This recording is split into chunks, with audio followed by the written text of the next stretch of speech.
Assalamualaikum warahmatullahi wabarakatuh. Perkenalkan, nama saya Rizky Agung Maulana dari kelas 2 DPJAS. NPM saya 192191131. Pada kesempatan kali ini saya akan menjelaskan materi dari mata kuliah belajar mengajar motorik, yaitu tentang strategi belajar mengajar gerak. Nah, langsung saja ke materi. Yang pertama adalah ada urutan dari materi pembelajaran. Jadi, urutan penyajian berguna untuk menentukan urutan proses pembelajaran.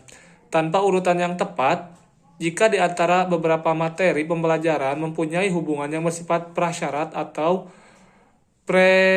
prequis, akan menyulitkan peserta didik dalam mempelajarinya. Jadi, misalnya materi operasi bilangan, jadi misalnya itu materi operasi bilangan penjumlahan, pengurangan, perkalian, dan pembagian. Kemudian ada peserta didik akan mengalami kesulitan mempelajari pengurangan jika materi penjumlahan belum dipelajari. Peserta didik juga akan mengalami kesulitan melakukan pembagian jika materi perkalian belum dipelajari. Nah, untuk itu, materi pembelajaran yang sudah ditentukan ruang lingkup serta kedalamannya dapat diurutkan melalui dua pendekatan pokok, yaitu pendekatan prosedural dan hierarkis. Nah, yang pertama yaitu adalah pendekatan prosedural. Nah, jadi urutan materi pembelajaran secara prosedural, jadi itu menggambarkan langkah-langkah secara urut sesuai dengan langkah-langkah melaksanakan suatu tugas. Jadi, misalnya langkah-langkah dalam menelpon, dalam mengoperasikan peralatan kamera atau video, dan cara menginstalasi program komputer dan sebagainya. Nah, teman-teman, kemudian ada pendekatan hierarkis. Nah, pada pendekatan ini, materi pembelajaran secara hierarkis menggambarkan urutan yang bersifat berjenjang dari bawah ke atas atau dari atas ke bawah. Nah, materi sebelumnya harus dipelajari dahulu sebagai prasyarat untuk mempelajari materi berikutnya. Jadi, contohnya itu seperti urutan hierarkis itu berjenjang. Jadi, seperti soal cerita tentang perhitungan laba, rugi. Jadi, seperti perhitungan laba rugi dalam jual beli. Seperti itu. Nah, yang selanjutnya setelah menjelaskan tentang dua prosedur, selanjutnya adalah pengaturan waktu latihan. Nah, jadi untuk anak-anak yang melakukan beberapa jenis olahraga yang berbeda, jadi penting bagi orang tua untuk memperhatikan tanda-tanda bahwa mereka terlalu lelah atau cedera saat berolahraga. Jadi, jumlah dan jenis aktivitas fisik yang tepat jadi untuk anak-anak itu adalah tergantung pada usia, minat, dan seberapa cocoknya dia. Jadi, berikut adalah beberapa paduan olahraga untuk anak yang bisa diterapkan. Nah, yang pertama ada targetkan paling sedikit adalah 60 menit sehari atau 1 jam. Nah, jadi anak-anak usia 6 tahun ke atas harus mendapatkan setidaknya 1 jam aktivitas fisik setiap hari. Aktivitas ini dapat dilakukan dalam rumah atau luar ruangan. Nah, jika ini dianggap terlalu banyak, perlu diingat bahwa mereka tidak harus melakukannya semaunya sekaligus. Jadi, sebaiknya arahkan anak-anak agar mereka bergerak selama beberapa menit setiap jam. Mereka memiliki rentang perhatian yang lebih pendek dan cenderung aktif dalam waktu yang lebih pendek daripada orang dewasa. Nah, yang selanjutnya yaitu sertakan 3 jenis latihan, yaitu yang pertama adalah aktivitas aerobik, jadi jenis olahraga yang membuat jantung dan paru-paru memompa. Yang kedua adalah penguatan otot. Jadi, setiap 3 hari dalam seminggu, anak-anak harus melatih otot mereka. Dan yang ketiga adalah latihan atletik. Jadi, seperti melompat-lompat dan berlari setidaknya 3 hari dalam seminggu agar membantu mereka membangun tulang yang kuat. Nah, yang selanjutnya adalah perhatikan kondisi anak. Nah, sebagian besar anak-anak sangat pandai mengetahui tingkat energi mereka sendiri.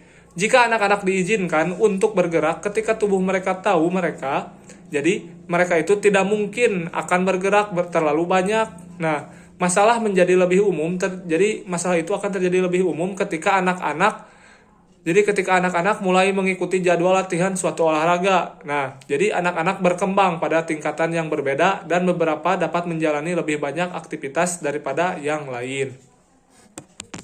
Nah yang selanjutnya ada pengaturan lingkungan belajar. Jadi lingkungan belajar anak adalah dunia bermain mereka, baik di dalam indoor maupun di luar atau outdoor. Nah, jadi penataan lingkungan belajar merupakan penataan lingkungan fisik baik di dalam maupun di luar ruangan. Nah, jadi penataan lingkungan termasuk seluruh aksesoris yang digunakan baik di dalam maupun di luar ruangan, seperti bentuk dan ukuran ruang, pola pemasangan lantai, terus ada warna dan hiasan dinding, dan juga ada bahan dan ukuran yang membentuk warna, ukuran, dan jumlah sebagai alat main yang digunakan sesuai dengan perencanaan.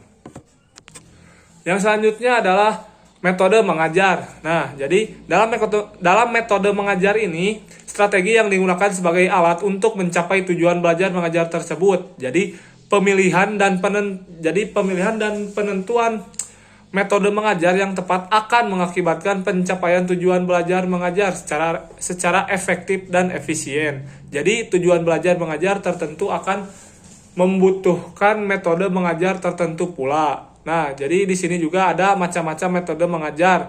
Yang pertama ada metode pembelajaran konvensional atau metode ceramah. Nah, salah satu macam metode pembelajaran yang kerap digunakan adalah metode ceramah. Maksudnya, metode ini diterapkan dengan cara berceramah atau menyampaikan informasi secara lisan kepada siswa. Jadi metode ini merupakan metode yang paling praktis oleh para pengajar atau guru dan paling ekonomis, jadi tidak membutuhkan banyak alat bantu. Nah, teman-teman, yang selanjutnya adalah metode pembelajaran diskusi. Nah, jadi pada metode diskusi merupakan metode pengajaran yang erat hubungannya dengan belajar pemecahan masalah. Jadi metode ini juga biasa dilakukan secara berkelompok atau diskusi kelompok. Nah, metode diskusi adalah metode pembelajaran berbentuk tukar-menukar informasi atau pendapat dan unsur-unsur pengalaman secara teratur dengan maksud. Jadi maksudnya itu dengan mendapat pengertian yang sama. Jadi lebih jelas dan lebih teliti tentang sesuatu atau untuk mempersiapkan dan merampungkan keputusan bersama. Nah, teman-teman, yang selanjutnya adalah metode pembelajaran tanya jawab. Nah, pada metode tanya jawab, jadi metode ini mengajar memungkinkan terjadinya komunikasi langsung yang bersifat two-way traffic, yaitu sebab pada saat yang sama, jadi terjadi sebuah dialog antara guru atau pengajar dengan siswa. Jadi, guru bertanya, siswa menjawab, atau siswa bertanya, guru juga akan menjawab. Dalam komunikasi ini terlihat adanya hubungan timbal balik secara langsung antara guru dengan peserta didik.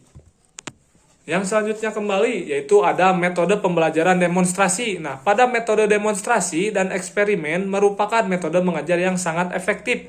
Jadi, sebab membantu para peserta didik untuk mencari jawaban dengan usaha sendiri. Jadi, berdasarkan fakta yang benar. Demonstrasi yang dimaksud ialah suatu metode mengajar yang memperlihatkan bagaimana proses terjadinya sesuatu. Nah, metode demonstrasi adalah metode mengajar yang cukup efektif sebab membantu para peserta didik untuk memperoleh jawaban dengan mengamati suatu proses atau peristiwa tertentu. Kemudian ada metode pembelajaran. Setelah tadi metode demonstrasi atau eksperimen, kita masuk ke pembelajaran metode yang lebih teliti yaitu eksperimen. Nah, pada metode pembelajaran eksperimen, metode ini bukan sekedar metode mengajar, tetapi juga merupakan suatu metode berpikir. Sebab dalam eksperimen dapat menggunakan metode lainnya, dimulai dari menarik data sampai menarik kesimpulan. Jadi, metode eksperimen ini adalah cara penyajian pelajaran di mana siswa melakukan percobaan dengan mengalami dan membuktikan sendiri sesuatu yang dipelajari. Kemudian yang keenam itu ada metode pembelajaran resitasi. Nah, jadi pada metode pembelajaran resitasi ini, pembelajaran selanjutnya adalah metode ini menggunakan sistem mengajar dengan siswa diharuskan membuat resume tentang materi yang sudah disampaikan oleh pengajar atau guru dengan menuliskannya pada kertas dan menggunakan bahasa sendiri. Dan yang terakhir atau yang ketujuh adalah metode pembelajaran karya wisata. Nah, jadi macam metode pembelajaran yang juga kerap digunakan adalah jadi dari berbagai macam metode ini juga sering digunakan, yaitu metode pembelajaran karya wisata.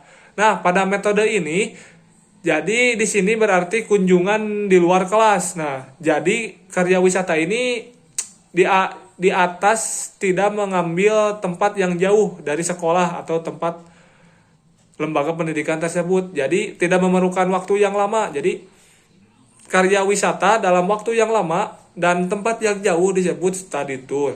Nah, mungkin teman-teman itu saja yang bisa saya sampaikan dalam penyampaian materi strategi belajar mengajar gerak. Mohon maaf apabila banyak kekurangan. Wabillahi taufiq wal hidayah. Wassalamualaikum warahmatullahi wabarakatuh.